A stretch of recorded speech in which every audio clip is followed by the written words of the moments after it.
유다를 향한 하나님의 말씀이 처음에는 예레미야의 입에서 선포되고 증거되었습니다. 유다는 왕부터 시작해서 백성에 이르기까지 이렇게 하나님께서 선지자의 입술을 통해서 하나님의 말씀을 주시지만 듣지 않았습니다. 하나님께서는 그 선포되었던 하나님의 말씀을 두루마리 책에 기록하게 하셨습니다.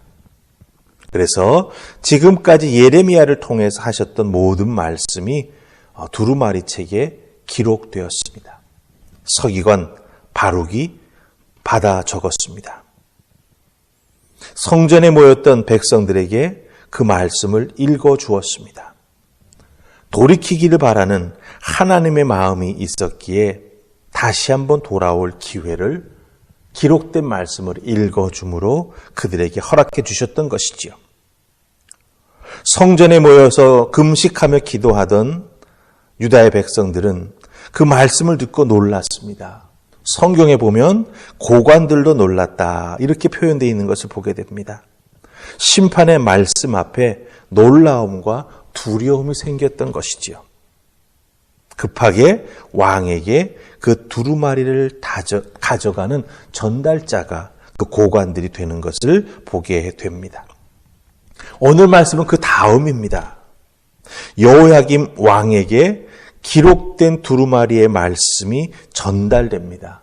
때는 겨울 왕궁에, 즉 겨울이었습니다. 여호야김 왕과 고관들이 두루마리에 기록된 하나님의 말씀을 듣습니다. 오늘 말씀 속에서 우리는 그 하나님의 말씀을 들은 여호야김 왕의 반응, 그리고 함께했던 그 고관들의 반응이 어떠했는가라고 하는 것을 보게 됩니다. 어떤 반응을 보였나요? 하나님 말씀에 대한 반응이 그 사람이 가지고 있는 믿음의 모습입니다. 하나님 말씀에 어떤 반응을 보이느냐라고 하는 것이 바로 자기 자신의 믿음이 어떤 것이냐라고 하는 것을 보여주는 바로미터가 된다라고 하는 것이죠. 오늘 말씀 속에 보면 여호야김 왕과 그 함께했던 고관들이 가지고 있는 믿음의 적나라한 모습이 나오는 것을 보게 됩니다. 우리들도 하나님 말씀 앞에 자기 자신을 세우고 그 말씀에 내가 믿음으로 어떻게 반응하는가, 혹은 반응하는 나의 모습이 어떤 모습인가를 통해서 내가 가지고 있는 믿음의 모습을 우리가 한번 살펴볼 수 있다라고 하는 것이죠. 그래서 오늘 말씀에 나오는 여호야김 왕의 적나라한 믿음의 모습을 통해서 나의 모습을 살피면서 우리도 회개해야 될 것 내려놓고 하나님 앞에 회개하고 다시 한번 돌이킬 수 있는 은혜가 우리에게 임하기를 소망하면서 우리 말씀 보십시다. 자, 여호야김 왕의 그 적나라한 믿음의 반응의 모습이 가장 잘 나타나 있는 구절은 23절로 26절 말씀입니다. 조금 길지만 우리 넉 절 말씀 같이 읽어 내려가십시다. 23절로 26절입니다. 같이 읽습니다. 여후디가 서너 쪽을 낭독하면 왕이 칼로 그것을 연하여 베어 화롯불에 던져서 두루마리를 모두 태웠더라. 왕과 그의 신하들이 이 모든 말을 듣고도 두려워하거나 자기들의 옷을 찢지 아니하였고 엘라단과 들라야와 그마랴가 왕께 두루마리를 불사르지 말도록 아뢰어도 왕이 듣지 아니하였으며 왕이 왕의 아들 여라무엘과 아스라엘의 아들 스라야와 압디엘의 아들 셀레마에게 명령하여 서기관 바룩과 선지자 예레미야를 잡으라 하였으나 여호와께서 그들을 숨기셨더라. 아멘. 왕이 어떤 행동을 하나님 말씀을 듣고 했는지, 함께했던 신하들이 어떻게 했는지, 그리고 하나님의 선지자 예레미야를 또 서기관 바룩을 어떻게 하려고 했든지 여기에 다 나온다라고 하는 것이죠. 특별히 여러분 23절 말씀 잘 보시기 바랍니다. 여후디가 서너 쪽을 읽습니다. 그러면 왕이 그 읽은 내용을 듣고 칼로 그 읽은 만큼을 베어버립니다. 그리고 겨울 왕궁이어서 화로가 그 앞에 있었는데 그 불붙은 화로 속에 하나님 말씀을 칼로 베어서 두루마리를 던져버립니다. 불태운다라고 하는 것이죠. 서너 쪽 베어 이렇게 말합니다. 이것이 보여주는 것이 무엇을 의미합니까? 여호야김 왕이 말씀을 다 들을 때까지 그리고 그 들리는 말씀을 깊이 생각하는 것이 아니라 듣다가 자기의 귀에 거슬리는 부분이 나오기만 하면 어떻게 합니까? 반복적으로 하나님 말씀에 칼을 대어 자르고 그것을 불살랐다라고 하는 거예요. 한 번, 두 번으로 끝난 것이 아니라 반복적으로 되풀이해서 말씀을 잘라내고 그것을 태워버린 행동을 했다라고 하는 것을 이 선어적 배어 이런 표현 속에 담겨져 있는 것을 보게 됩니다. 이것이 무엇을 의미합니까? 얼마나 하나님의 말씀을 완강하게 거부하는지, 자르고 태우면 하나님 말씀이 없어질 줄 생각하는 그런 단편적인 정말 모습이 나오는 것을 보게 됩니다. 그럼 잘라서 태워버리면 하나님 말씀이 무력화됩니까? 하나님 말씀이 없어집니까? 그 말씀의 내용이 실현되지 않을 것이라고 생각하는 것입니까? 아니지요. 오히려 정반대입니다. 거기에 대한 대가까지도 톡톡히 치루어야 하는 것이 말씀을 경시하는 자에게 돌아가는 대가가 된다라고 하는 것이죠. 잘라 태워버리면 하나님 말씀이 없어질 줄 알고 하나님 말씀이 무력화되어서 그 말씀의 내용이 그대로 이루어지지 아니할 것이라는 생각. 참으로 유아적인 생각이지요. 여러분 28절 보시기 바랍니다. 칼로 잘라 불태웠던 하나님 말씀이 없어졌습니까? 읽어보겠습니다. 너는 다시 다른 두루마리를 가지고 유다의 여호야김 왕이 불사른 두루마리의 모든 말을 기록하고. 하나님 말씀은 없어지지 않습니다. 다시 기록됩니다. 다시 읽혀집니다. 여러분 기억하십시다. 하나님의 말씀은 영원합니다.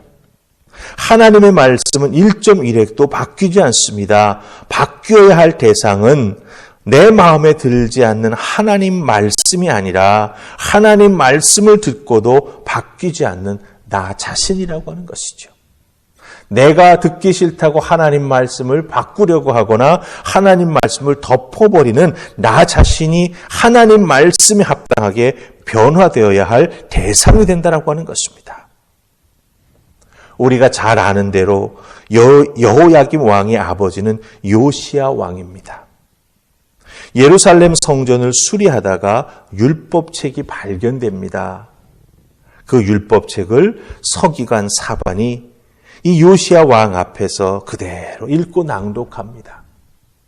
하나님의 율법의 말씀을 듣자마자 요시야 왕은 자기의 옷을 찢으면서 그 자리에서 회개했습니다. 그 다음에 회개한 다음에 어떤 행동을 하셨는지 아십니까? 여러분 유다 나라에 세워져 있었던 우상들을 다 불태웁니다. 나라를 하나님 말씀에 바로 세우기 위해서 회개하고 우상을 불태우는 그런 아버지가 바로 요시야였습니다. 말씀은 모두에게 동일하게 주어집니다. 요시야 왕에게도 하나님 말씀이 주어졌고 그 아들 여호야김에게도 말씀이 주어졌습니다. 동일하게 주어졌습니다. 하지만 하나님 말씀을 어떻게 받아들이는지는 각자의 믿음의 분량에 따른 선택에 달려있다라고 하는 것이죠. 하나님의 은혜는 하나님 말씀 앞에 겸손히 순종하는 자에게 임하게 되고 순종을 계속해서 지켜나가는 자에게 하나님께서는 축복해 주신다라고 하는 것입니다. 여러분 기억하십시다. 하나님 말씀은 바룩에 의해서 다시 기록되었지만 영원할 것 같았던 다윗 가문의 왕권은 불순종으로 인해서 끊어지고 맙니다.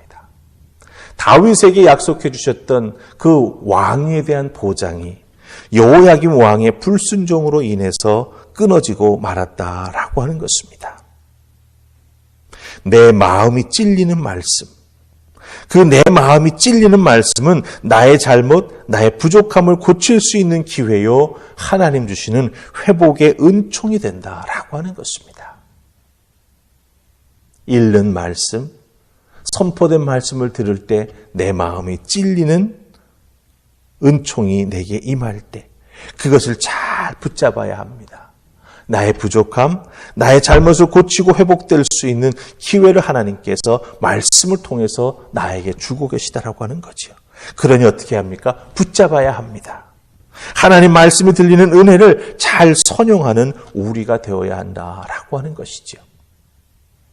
오늘도 주어진 여러분의 삶의 자리에서 하나님 말씀 읽으면서 들리는 하나님의 음성, 오늘도 새벽 말씀을 통해서 들리는 하나님의 음성, 여러분들 잘 귀 기울여 들으시고 믿음의 분량에 합당한 귀한 선택을 잘 하셔서 하나님께서 허락해 준 은혜, 하나님께서 말씀을 통해서 주는 축복을 받아 누리는 여러분들 다 되시기를 주님의 이름으로 축복합니다. 아멘. 우리 기도하십시다. 좋으신 하나님 감사합니다. 오늘 말씀을 통해서 하나님 말씀이 내 귀에 들릴 때 내가 어떻게 믿음으로 반응해야 하는가 깨우쳐 주시니 감사합니다. 내 마음에 하나님의 말씀이 찔릴 때 그 시간이 바로 은혜의 시간이며 하나님께서 회복시켜 주시기를 소망하는 마음이 나에게 임하고 있음을 깨달아 알아 더욱더 감사한 마음으로 말씀 앞에 자기를 내려놓고 말씀이 깨우쳐 주시는 대로 고백하며 순종하며 따라가는 우리가 되게 하여 주시옵소서. 오늘 주어진 나의 삶 속에서 살아계신 하나님의 말씀의 역사가 충만히 임할 줄 믿사옵고 예수님 이름으로 기도하옵나이다. 아멘.